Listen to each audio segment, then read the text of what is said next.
श्याम श्याम श्याम राधे श्याम सीता राम राम राम सीता राम राधे श्याम श्याम श्याम राधे श्याम सीता राम राम राम सीता राम राधे श्याम श्याम श्याम राधे श्याम सीता राम राम राम कर रहे थे। भगवान माखन चोर है। ब्रजे वसंतम नवनीत चौरम ब्रजांगनानां सदुकूल चौरम अनेक जन्मार्जित पाप चौर्यम चौराग्रगम्यम पुरुषम नमामि। भैया भगवान को लोग माखन चोर कहते हैं। कैसे संभव है? क्यों? भले ही दुनिया बोले, लेकिन यशोदा जी कैसे मान सकती है? और भगवान कह रहे हैं भैया हम क्यों चुराएंगे? भगवान की दो लीला बड़ी गंभीर है। एक है भगवान ने मिट्टी खाया, ना हम भक्षित अवालंब सर्वे मिथ्याभिसंशिना। मैया ने कहा क्यों रे तूने माटी खाई? भगवान ने कहा मैं क्यों खाऊंगा माटी? मुंह खोल। ऐसे ही मुंह खोला, मुख में यशोदा जी ने पूरा ब्रह्मांड देखा। तो परीक्षित ने पूछा गुरुजी भगवान ने तो खाई थी, तो भगवान झूठ क्यों बोले? सुखदेव जी कह रहे परीक्षित खाना तब है जो बाहर हो, संपूर्ण सृष्टि परमात्मा के मुख में ही है, उसको खाया थोड़ी ना कहेंगे, तो मुंह में ही है। बिल्कुल इसी तरह क्या भगवान ने माखन नहीं चुराया? नहीं चुराया। तो फिर भगवान को माखन चोर क्यों कहते हैं? मैंने कहा ना आप सब भागवत सुन रहे हैं, गंभीर विषय है। विद्यावताम भागवते परीक्षा। हमारे बड़े लोग कहते हैं अगर किसी की विद्वता को पता लगाना हो उनसे भागवत सुनिए। माते बड़ी सरल शब्द में मैं समझाने का प्रयास करूं। पहले तो भगवान ने चोरी की है भैया, गोपियां चाहती है उनके घर भगवान आवे, समझ रहे हैं? चोरी तब है जब मेरी वस्तु बिना मुझसे पूछे आप ले जाओ, ये चोरी हो गई। गोपियां चाहती है कृष्ण आवे और देख लेती है कृष्ण आ रहे हैं तो अपने घर के दरवाजा को खुला छोड़ के चली जाती है। अब ये राजी है कि चोरी। अच्छा दूसरी बात, क्या गाय किसकी है? गोपाल की। घास किसने बनाई? गोपाल ने। उसकी गाय, उसकी घास खाई और दूध किसने बनाया?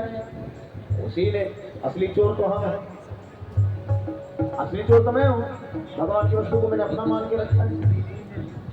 आज बाबा ने बड़ी अच्छी बात बताई, क्या इंसान एक चीज बना के दिखा दे, बाबा मुझे याद हो गया, ये चीज भगवान के अलावा दुनिया को कोई बना के दिखा दे, तुम्हें रॉ मटेरियल यहीं से लेना पड़ेगा। इंसान ने क्या बनाया? जहाज बनाया, साइंस यहीं से लिया ना, और कहीं से लाए नहीं है। गाय भगवान ने बनाई, घास भगवान ने बनाया, दूध उसमें भगवान ने भर दिया। असली चोर तो मात्र हम हैं जो उसकी चीज को अपना मान के बैठे। ठीक है? और मुख्य केंद्र बिंदु पर लेके आऊं। भगवान क्या करते हैं? माखन चुराने के बाद मटकी को फोड़ देते हैं। मटकी को फोड़ देते हैं। गोपियों को शिकायत क्या है? गोपियों को शिकायत ये है मक्खन खाने में नंदरानी आपत्ति नहीं है, रोज मटकी कहां से आएगी? मटकी फोड़ देता है ना भैया? हम सबने देखा है। माताएं लोग ध्यान देना कथा में, आपने नहीं देखा होगा, ना देखना चाहिए, ना वेद इसकी अनुमति देता है आपको। क्या नहीं देखना चाहिए? कभी भी महिला जीवित अवस्था में चिता भूमि पर नहीं जाती है, स्मशान भूमि पर नहीं जाती है, ना जाना चाहिए, है ना? हम सबने देखा है, आपने सिनेमा में जरूर देखा होगा, जो मुखाग्नि देता है, वो मुखाग्नि जब जलती है तो जो भी क्रियाक्रम करता है उसके कंधे पर एक मटका होता है, उसमें छेद होता है, 3 परिक्रमा होता है। उसके बाद उस मटकी को क्या किया जाता है? बताओ बताओ। पीछे की तरफ गिरा दिया जाता है, वो मटकी फूट जाती है, होती है ना। तो गोपियां भगवान से कह रही है मटकी तो हमेशा फूटी है ना, लेकिन इस बार बेटा ने फोड़ी, हमारे संतानों ने, लेकिन हम अब चाहते हैं क्या इस बार नंद का लाल हमारे मटकी को फोड़े। बोले वृंदावन बिहारी लाल। क्योंकि एक बार अगर भगवान ने मटकी फोड़ दी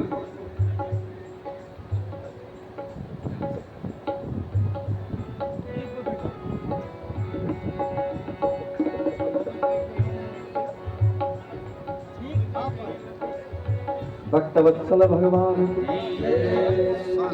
मैं निवेदन कर रहा था भगवान से गोपियां कह रही हैं आप एक बार अगर हमारे मटकी में हाथ डालो, उसके बाद उस मटकी को आप रखने नहीं देते, हमेशा हमेशा के लिए मटकी को फोड़ देते है ना। अब तीसरा शब्द सुनिए, और ये चीज समझ गए आपको माखन लीला समझ में आ जाएगी। प्रजे बसंतम नवनीत चौरम, नवनीत बोलते हैं बाबा मक्खन को संस्कृत में नवनीत, ये 2 शब्द से बना है, नीतम नवम नवनीतम। नव माने सिंपल शब्द है, नव माने नया, नव माने, और नीत माने, नीत कहते हैं रोज डेली, तो नीतम नवम नवनीतम, जो हमेशा तरो ताजा रहता हो। और दुनिया में एक ही चीज है जो कभी बासी नहीं होता, हमारा आपका चित्त, और ये चित्त रूपी मक्खन जो कभी बासी नहीं होता है। नवम नीतम, नीतम नवम, नवनीत कहाँ है? बोले इस मटकी में, क्योंकि ये मिट्टी का है, मटकी रूपी शरीर में चित्त रूपी मक्खन है परीक्षित। और एक बार अगर भगवान ने इसको चुरा लिया तो मटकी को फोड़ देते हैं, यानी कि आवागमन से ही छुट्टी कर देते हैं। बोलो वृंदावन बिहारी लाल। इसलिए गोपियां खुद कह रही हैं क्या, चौराग्रगण्यम पुरुषम नमामि। आप चोर नहीं है, क्या है? चोरों के सरदार है। चौराग्रगण्यम, चोर बोलेंगे तो पाप है, चोर तो दुनिया के लोग हैं। भगवान क्या चुराते हैं? अनेक जन्मार्जित पाप चौर्यम। भैया ऐसे चोर होना चाहिए क्या, जो हमारे पापों की गठरी को चुरा ले। कल्पना करिए आप। इसलिए मीराबाई वृंदावन को इतनी तारीफ कर रही हैं। आगे की और अद्भुत पंक्तियां, कुंजन कुंजन कुंजन कुंजन राधिका, कुंजन कुंजन विरत राधिका, कुंजन कुंजन विरत राधिका, कुंजन कुंजन विरत राधिका।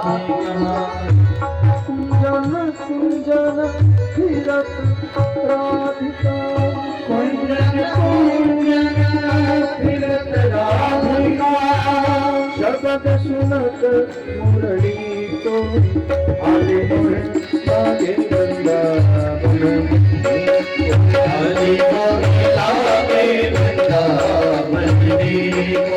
मीराबाई कह रही है भगवान की 2 विशेषताएं हैं। क्या? मक्खन के बारे में बता ही दिया, और भगवान के हाथ में क्या है? बोले मुरली, बांसुरी। तो गोपियों ने भगवान से पूछा, लल्ला हम तुम्हें एक बार देखने के लिए तरसते हैं, हम तुमसे बात करने के लिए तरसते हैं, तुम्हारे बगल में बैठने के लिए तरसते हैं, लेकिन ये बांसुरी है तो हमारी सबक हो गई। क्यों? 24 घंटा तुम्हारे बगल में रहती है। बोलो वृंदावन बिहारी लाल। बांसुरी को कहाँ रखते हैं? बगल में। भैया समझ में आ रहा? बगल माने साइड, खाली नहीं करती। और भगवान से गोपियां कह रही है कृष्ण हमें जलन होती है, जेलसी फील होता है। कब? जब तुम उसको बजाते हो तो तुम्हारी गुलाबी रंग की हथेली बांसुरी के लिए बिस्तर बन गया। बोलो वृंदावन बिहारी लाल। तुम्हारे लाल लाल होंठ उसके लिए तकिया हो गया। दर्शन करिए जितनी मेरी माताएं लोग बैठी हैं। जब भगवान माते बांसुरी बजाते हैं तो भगवान की जो हथेली है, बांसुरी आराम कहां कर रही है? भगवान के हथेली पे। होंठ की तकिया लग गई। और कृष्ण जब आप पलक गिराते उठाते हैं, आपकी पलक गिरती उठती है, ऐसा लगता है जैसे आप बांसुरी के लिए पंखा डुला रहे हैं। बोलो वृंदावन बिहारी लाल। अभी खत्म नहीं हुआ, अभी खत्म नहीं हुआ। हमें सबसे ज्यादा ईर्ष्या, जलन तब होता है जब आपकी उंगली आगे पीछे चलती है। ऐसा लगता है जैसे बांसुरी का वो पैर दाब रहे हैं। बोलो वृंदावन बिहारी लाल। कल्पना करिए आप हथेली पर सो रही हो, होंठ की तकिया लगाई, पलकों की पंखा, और कृष्ण तेरा पैर दाब रहा है। अहो भाग्य तेरा। तुझमें क्या है बता, तुझमें क्या है जो हमें नहीं है? आखिर कृष्ण हमसे इतना प्रेम क्यों नहीं करते जितना तुमसे करते हैं? बताओ हमें। बांसुरी रोक क्या है भैया, सुनिएगा। बांसुरी ने कहा, आपने हमसे पूछा, गोपियों से कह रही है, आपने हमसे पूछा कि मुझे में क्या है। सत्य बताऊं बहन, मेरी विशेषता यह है क्या, मेरे भी कुछ है ही नहीं है। मैं भीतर से बहुत खाली हूँ। बोलो वृंदावन बिहारी लाल। तुम्हारे अंदर भरा है और मेरे अंदर खाली है। तुम जितना खाली होते जाओगे कृष्ण उतना तेरे निकट आएगा। बात समझ में आ रही है? घर में जाके चिंतन करिए। हमारे अंदर भरा है और बांसुरी कह रही है मेरे अंदर खाली है। मेरी अपनी कोई बोली नहीं है। भैया इस बीच में सारा इंस्ट्रूमेंट बज रहा है, ढोलक बज रहा है, ढोलक आप बजा लो बजेगा, है ना, हारमोनियम बजा लो बजेगा, लेकिन एकमात्र दुनिया में ऐसा साज है जो बांसुरी अपनी मर्जी से नहीं बजती है। हाँ, कृष्ण जो स्वर निकालना चाहेंगे वही है। मेरी अपनी कोई बोली नहीं है। भगवान जैसे बोलवाते हैं वही मैं बोल देती हूँ। बोलो वृंदावन बिहारी लाल। आखिरी पंक्ति। मीरा के प्रभु गिरधर नागर, मीरा के प्रभु गिरधर नागर, मीरा के प्रभु गिरधर नागर, मीरा के प्रभु गिरधर नागर। भैया इस राग को राग दरबारी कहते हैं। सबसे ज्यादा प्रचलित राग है, सबसे ज्यादा भजन है। आइए एक बड़ी अच्छी चीज आपको बता दें। बचपन से हम लोग ये गाना सुन के बड़े हुए। रामावध में काशी में शिव कान्हा वृंदावन, रामावध में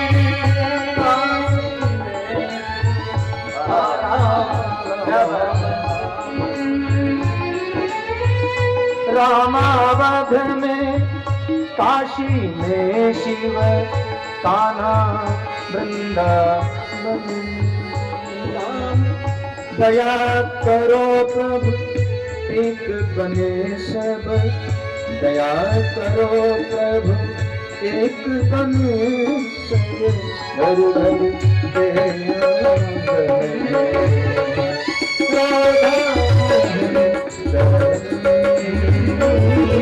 सत्यम शिवम सत्यम शिवम सुंदरम, सत्यम शिवम सुंदरम, सत्यम शिवम सुंदरम। ईश्वर सत्य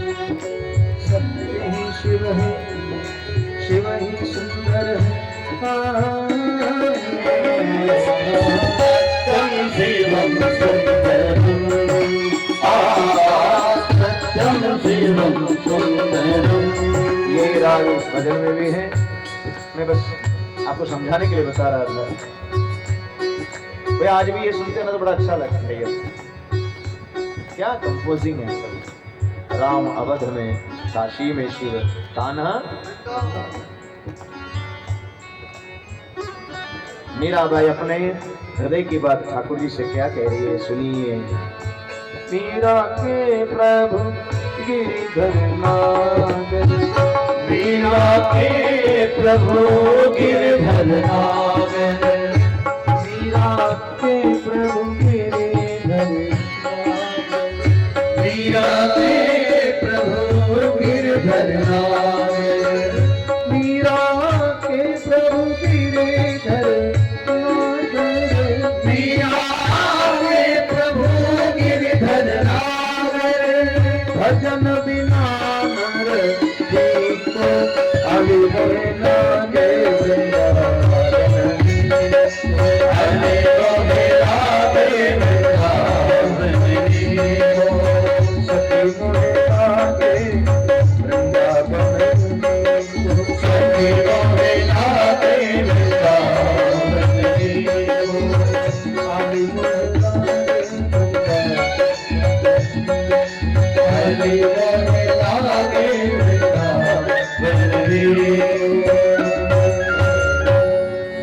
वनम वृंदावनम नामं पशव्यां नवकाननम, गोप गोपी गवां सेव्यां पुण्यादितृणवेनुदां। वृंदावनम गोवर्धनम यमुना पुलिनानि च, भिक्षासीदुत्तम प्रीति राम माधवयोः नृपः। भगवान सुखदेव कह रहे परीक्षित, धीरे धीरे भगवान गाय चराने लगे, गाय गौचारण करने जा रहे। भगवान पधारे हैं जमुना के तट पर, और जमुना के तट पर भगवान एक बड़ी आश्चर्यजनक चीज देखी। क्या देखा भगवान ने? भगवान ने देखा जमुना जी को इतना दूषित बनाया। कालिंद्याम कालियस्यासी तत्र कश्चित् विशाखिनः श्रप्यमाण पया यस्मिन् पतन्त्यो परिगाखर। मतलब पता है आपको?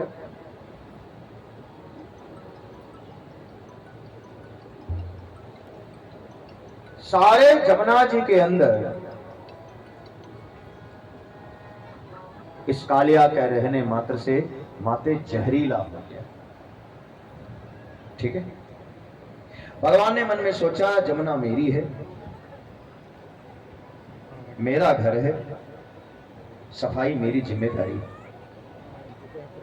आप जितने मेरे कथा में भगवान के अनन्य प्रेमी लोग बैठे हैं, पता है माते, हम अपने घर को बड़ा साफ सुथरा रखते हैं। तो हम अपना घर को साफ सुथरा रखें तो भगवान का घर को भी साफ सुथरा रखना जरूरी है। ध्यान से सुनिएगा। मंदिर में जाकर के, तीर्थ में जाकर के जो गंदगी करता है, भगवान प्रसन्न थोड़ी रहेंगे माते। सबसे ज्यादा तकलीफ पता कब होता है भैया? जो मंदिर होता है, जहां परिक्रमा आता है भगवान का, वहां जाकर के लोग टीका लगाएंगे दीवार पे। आज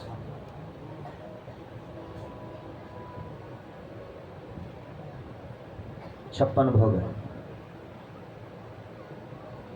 भैया। 56 क्यों? 56 सुनेंगे, लगने दीजिए तक।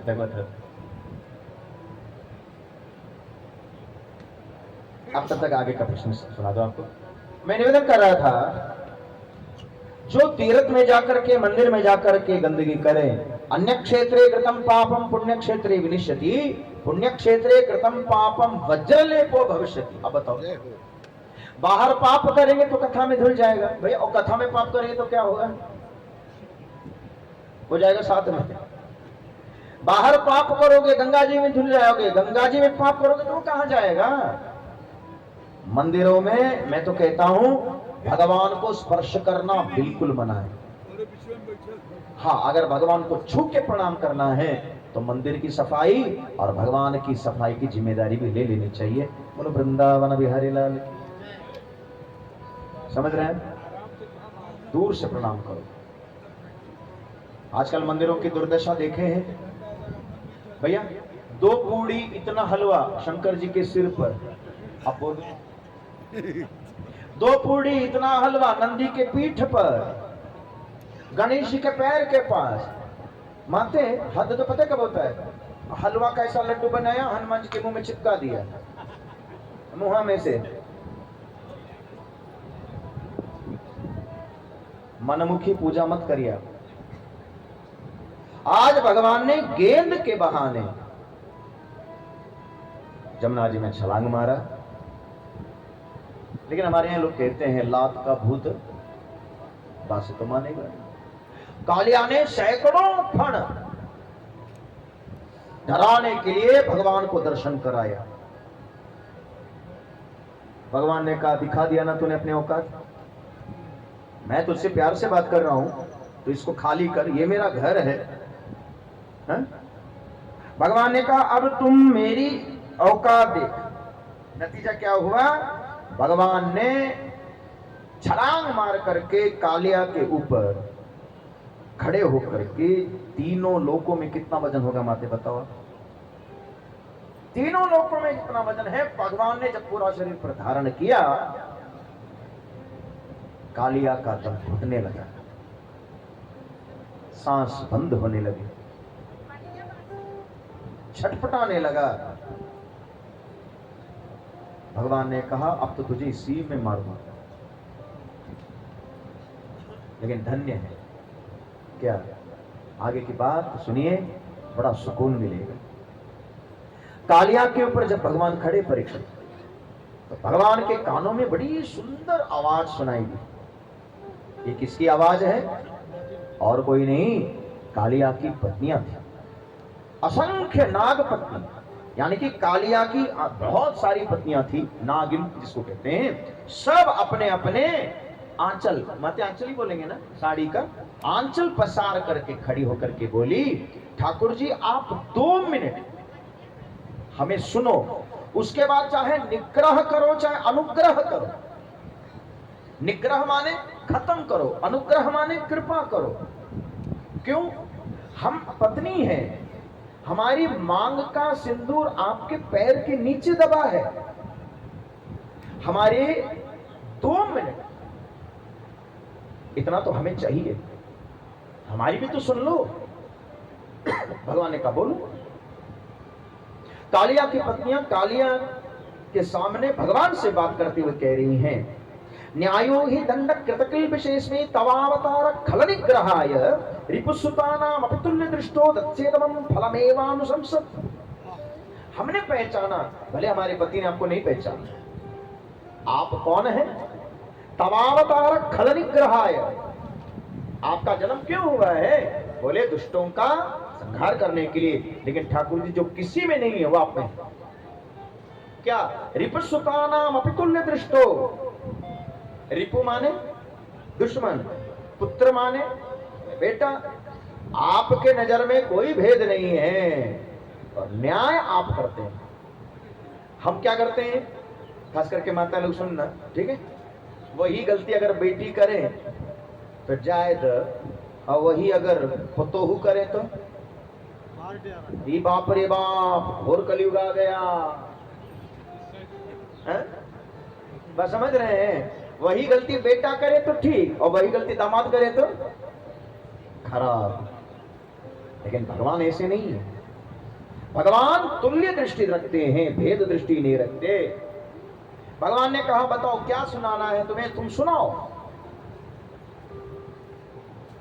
कालिया की पत्नियां कह रही हैं, प्रभु ये बताइए दुनिया में सबसे भाग्यशाली कौन है? कथा में ध्यान दीजिए, दुनिया में सबसे बड़ा भागी कौन है? भगवान ने कहा तू बता। कालिया की पत्नियां कह रही हैं, ननाक पृष्ठम न च सर्वभौमम न पारमेष्टम न रसाधिपत्यम न योग सिद्धिर पुनर्भवम वा वांछन्ति यत् पादरज प्रपन्न। अगर हमारा अंदाजा सही है तो दुनिया का सबसे भाग्यशाली वो है जिसको आपका चरण रज मिला, आपके चरणों की सेवा मिला, इसके अलावा धरती पर कोई भाग्यशाली नहीं है। भगवान ने कहा ये तो बात सही बोले। क्यों? भगवान दुनिया की माया तो सबको देता है, लेकिन मायापति विरले को देता है ना? हाँ, तो अगर उसी हिसाब से सोचें तो दुनिया में सबसे भाग्यशाली ब्रह्मा है। कैसे? बोले ठाकुर जी, आप वामन अवतार में जब पैर ऊपर की तरफ लेके गए तो ब्रह्मा जी ने उसी समय पैर को धोया, अंगूठा को। बोलो वृंदावन बिहारी लाल की। बाबा हम सुन चुके हैं, जैसे ही वामन भगवान का पैर उठा, वामन भगवान का पैर पर ब्रह्मा जी ने जल डाला, अंगूठा धोया, नीचे कमंडल रखा, उसी को गंगा मैया कहते हैं। समझ रहे? तो भागी कौन, बड़ा भागी कौन? ब्रह्मा जी। भगवान ने कहा बात तो सही है। बोले नहीं है। क्यों? अगर उस हिसाब से सोचें, उस हिसाब से सोचें तो ब्रह्मा का रिकॉर्ड तोड़ दिया। किसने? भैया कल एक ब्याह की कथा हम सुन रहे थे। कल किसका ब्याह था? राम जी का। बाबा राम जी के ब्याह में क्या जनक जी ने द्वार पूजा नहीं किया होगा? हाँ, तो द्वार पूजा किया होगा तो दुल्हा का पांव नहीं पखारे होंगे? बोले हाँ। तो भाग्यशाली कौन है? भगवान सोचने लगे, उस हिसाब से तो जनक जी भाग्यशाली हैं। क्यों? ब्रह्मा ने केवल अंगूठा धोया है, आपके ससुर जी ने आपका पूरा पैर धोया है। भगवान को याद आया रामावतार। ध्यान से सुनिएगा एक एक बात। भगवान ने कहा बात तो सही है, तो हमारे ससुर जी भाग्यशाली। बोले ना। क्यों? अगर उस हिसाब से देखा जाए तो उससे भी बड़ा भागी कौन? बोले इसी रामावतार में आपने किसी से नाव मांगी थी। क्या नाम था? केवट। क्यों? ब्रह्मा जी ने अंगूठा धोया। भगवान ने कहा बिल्कुल। आपके ससुर जी यानी कि जनक जी ने पैर धोया। हाँ, लेकिन केवट का खास बात क्या है? नहीं पता? चलो, जो जनक जी को नहीं मिला वो केवट को मिला है। बड़ी अद्भुत चौपाई, ताकि गांव की माताएं लोगों को समझ में आ जाए। राग भीम भगवान पैर क्यों नहीं धुलवा रहे हैं? भगवान से केवट ये नहीं कह रहे हैं क्या हम आपका पैर धोएंगे। अगर भगवान से केवट ये कहता हम आपका पैर धोएंगे, भगवान को कोई आपत्ति नहीं थी। तो भगवान को आपत्ति क्यों है? क्यों नहीं धुलवा रहे हैं? भैया केवट का शर्त ये नहीं कि हम आपका पैर धोएंगे, फिर आप हमको बोलो क्या, आओ केवट हमारा गोड़वा धो लो। बोलो वृंदावन बिहारी लाल के। भगवान करे हमारा इतना बुरी दिन थोड़ी आए कि हम तुमको बोले। केवट ने कहा खड़े रहो। भगवान बोले नहीं तुझे धोना तू धो। बोले ना, हमें क्यों धोना है, आप हमको बोलो आओ केवट गोड़वा धो लो। राम जी बोले पागल है तू? बोले हाँ पागल है, खड़े रहो। जो प्रभु पार अवसीगा जो प्रभु पार अवसीगा मोहि पद पदम पखार मोहि पद पदम आप हमको बोलिए मोहि पद पदम पखार न कहो। केवट से भगवान बोले अरे तुम्हारी मति ठीक है, मैंने ब्रह्मा को कभी नहीं कहा इंद्र चंद्र कुबेर किसी को नहीं कहा आओ मेरा पैर धो, सब मेरे लाइन में लगे रहते पैर धोने के लिए। केवट बोले वो जमाना निकल गया, वो जमाना खत्म। बात समझ में आ रही है आपको? माते समझाने के लिए बोलूं, यहाँ 56 भोग लगा है भगवान के सामने, तो लोग भोग की थाली लगा के रखते हैं, ये तो संभव है, होता ही है। लेकिन भैया भाग्यशाली कौन है जिसके दरवाजे पर भगवान जाकर के बोले क्या हे शबरी मैया मुझे भूख लग रही है, मुझे कुछ मिलेगा? ये सोचिए आप, ये भाग्य है। भगवान के सामने तो थाली रखते ही हैं लोग भोग लगाने के लिए, लेकिन बड़भागी तो शबरी है ना, दरवाजे पर जाके भगवान कह रहे लाओ मुझे खाना दो। भगवान का पैर सब धोते हैं, लेकिन भगवान बोले आओ हमारे पैर धो। ये भाग्य किसको मिला? केवट को। भगवान खड़े खड़े हार गए, तब भगवान को बोलना पड़ा क्या बेगी आनो चलत पाया पखारू, बेगी आनो चलत पाया पखारू, होतर बिना उतारे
यानी कि बड़भागी कौन?